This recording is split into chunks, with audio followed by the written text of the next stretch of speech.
todos têm que cumprir a lei. Cumprir a lei, vamos ver um exemplo assim. Cumprir a lei, por exemplo, o Exu Mirim fala assim, olha, você é um pai de santo mau, eu tenho permissão da luz para acabar com o seu terreiro, então agora eu vou infernizar isso aqui.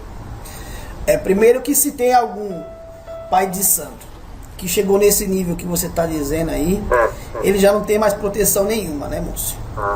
Então qualquer entidade trevosa vai chegar lá e vai fazer o que quiser. Nossa. Né? Agora, se for um emissário da luz, vai trabalhar no sentido de fazer ele voltar para a luz. Deu para entender, moço? Claro, claro. Então, não é que não vai deixar de fazer o castigo que tem que fazer porque recebeu uma ordem. Então vai lá e faz ajuda no processo que tem que ser feito. Então ele vai auxiliar no processo. Mas aquele processo foi causado pelaquela pessoa. Não foi o Exu que foi lá e fez. Claro, claro. Eu tô querendo pegar um exemplo de um processo. Seria um exemplo assim, ó, eu dizer que o Exu Mirim foi lá, fez ele perder a casa grande, arrumar uma casa menor para ele aprender a dar valor. Olha lá. Deu para entender? É assim, né? Exatamente. Então você alcança muitas coisas e em um determinado tempo você perde o valor das coisas. E aí a espiritualidade, se ela quer te resgatar e ver que você tem a possibilidade de modificar, porque tem gente que não consegue modificar nessa vida e tem que reencarnar de novo. Nossa. Aí a entidade vai lá e atua na intenção de fazer aquela pessoa enxergar o próprio erro e corrigir na própria encarnação. Se não conseguir, aí desencarna. E aí tem que passar por vários processos de novo. Entendi. Então esse foi um exemplo de um Exu Mirim que está no bem. Esses que estão se manifestando na Umbanda são esses da luz, né? Depende da Umbanda, né, moço? O que não é Umbanda. A Umbanda é... Porque tem muita gente que fala que é Umbanda e não é Umbanda. Claro, claro. Você sabe que tem muito isso por aí. Realmente. Então quando há a espiritualidade sincera, onde há realmente a espada de Ogum, a luz de Oxalá e a emanação de todos os outros orixás, aí sim é Umbanda. Quando não se tem nada, não é Umbanda. Claro, claro. E no caso, como disse o caboclo que criou a Umbanda, é a manifestação do espírito para a caridade. Sim. Tá. E aí a gente tem vários conceitos de caridade. O que é caridade para você? É o que eu ia perguntar pro senhor. Mas o senhor quer que eu fale o meu conceito? Eu quero o seu ponto de vista. Bom, eu, como todo bom espírita, eu diria que a caridade, segundo entendia Jesus, é a benevolência para com todos, indulgência para com as imperfeições alheias e o perdão. Eu diria que caridade é amar ao próximo como a si mesmo. Olha que bonito. Então você se ama. Eu sei que é uma pergunta que é um pouco difícil de responder, mas tem hora que a gente não ama a gente mesmo. Então ninguém é 100% de caridade. Aí tem um outro sentido de caridade, que é ajudar aqueles que não têm a possibilidade de conseguir alguma coisa. Isso. Né? Então existe a caridade nesse sentido. Mas caridade só faz aquele que pode fazer. Porque tem muita gente que passa fome, né? Tira o pão da sua boca e bota na boca do alheio, sem saber porque o alheio tá passando fome. Nossa. E aí a entidade vai agir sobre aquela pessoa. Aí o Exu vai entrar em trabalho, porque aquela pessoa tá passando necessidade por conta de um aprendizado, por conta de um processo. E você, que não sabe de nada, pensa que sabe, tá prejudicando o processo. E aí vem chumbo grosso. Então quando se tem muito e que se sobra, aí você faz caridade. Quando você precisa de muita coisa, No que você vai conseguir ajudar? Nada. Realmente. Quando alguém quer... no que o guardião da meia-noite pode ajudar uma pessoa? E quando alguém quer chamar um guardião da meia-noite, o que a pessoa deve fazer? Deve se chamar? Primeiro porque eu trabalho com a parte magística. Então, qualquer pessoa que faz magia passa no meu reino. Então, eu vou envolver aquelas pessoas que trabalham magisticamente. Se ela faz alguma coisa de errado, eu vou mostrar para ela onde que ela vai chegar. E se ela faz alguma coisa positiva, eu vou auxiliar para que aconteça. É assim o meu trabalho. Para reparar o mal que um dia eu causei. Nossa.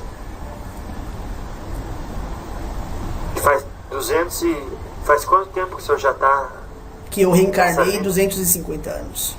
O senhor reencarnou. Tá. O senhor desencarnou, né? Que eu desencarnei. Isso. Agora, o senhor já ouviu falar que aqui na Terra escreveram um livro sobre o Guardião da Meia-Noite? Sim. Mas é um outro guardião, não sou eu. É um outro. É um outro guardião. E esse outro aí, o senhor já conversou com ele pessoalmente? Conheço vários guardiões da meia-noite. Claro. E aquele em específico o senhor conhece? Conheço também. Ele está num nível acima maior do ou meu. menor? Acima do meu nível. Acima do... Ah, então... Ele está acima do meu nível. Entendi. E como é que é? Vocês aí têm um reinado, uma casa, um apartamento? Não tem nada disso? Espírito não precisa disso, né, moço? Claro. Mas vocês se organizam por afinidade. Nós temos assim? nosso campo de atuação. Né? Então, cada um respeita o campo de atuação de cada um. Entendi. Você pode imaginar uma casa, um vilarejo, uma cidade, um país. Isso. E aí, então, as forças, elas ficam nesses locais e elas vão até onde elas podem adentrar, onde elas têm permissão. Elas Então, não ficam só presas naquele ambiente. Claro. Né? Elas podem ir a outros ambientes, desde que haja permissão. Você não vai entrar na casa de alguém sem ser convidado, né, moço? Claro. Me parece um padrão que se repete, esse de um guardião da meia-noite estar rodeado de mulheres. Sim. Que foi o caso do guardião que você acabou de citar. Mas todos os guardiões... Eu caí por uma mulher também. Ah, entendi. Por isso que eu fui pro ponto da meia-noite. Porque eu me envolvi com a bruxaria. E porque foi por conta de uma mulher. Tá.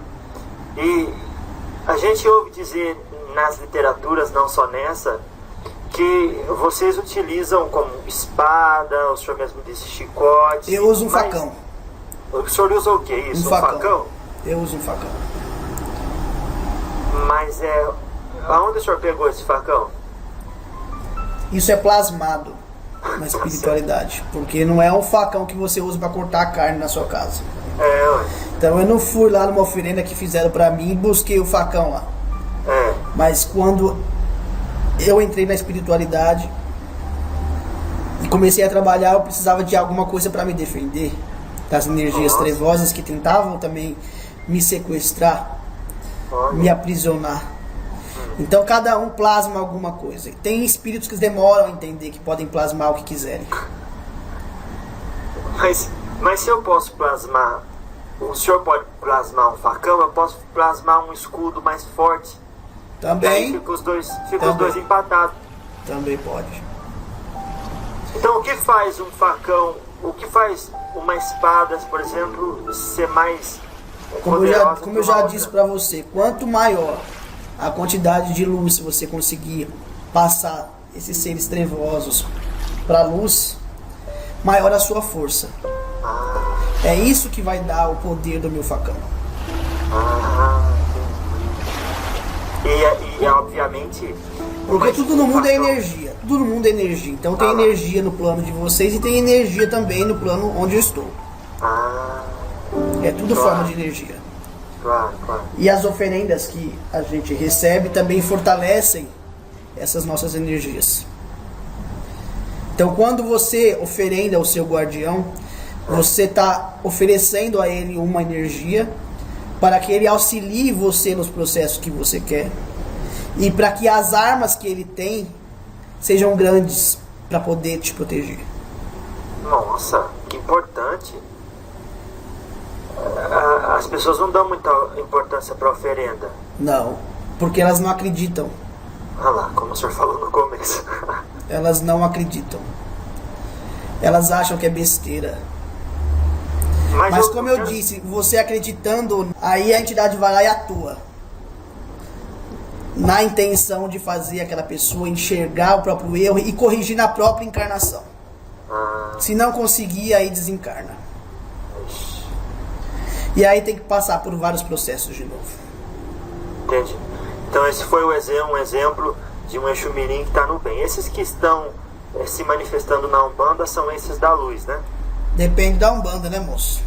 O que não é Umbanda. A Umbanda é... Porque tem muita gente que fala que é Umbanda e não é Umbanda.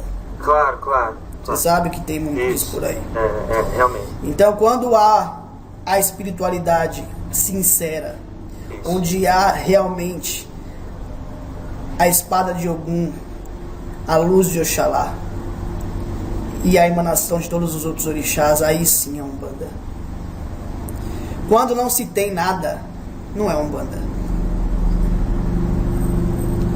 Claro, claro. E no caso, como disse o caboclo que criou a Umbanda, é a manifestação do espírito para a caridade. Sim. Tá. E aí a gente tem vários conceitos de caridade. O que é caridade para você? É o que eu ia perguntar pro senhor. Mas o senhor quer que eu fale o meu conceito? Eu quero o seu ponto de vista. Bom, eu, como todo bom espírita, eu diria que a caridade...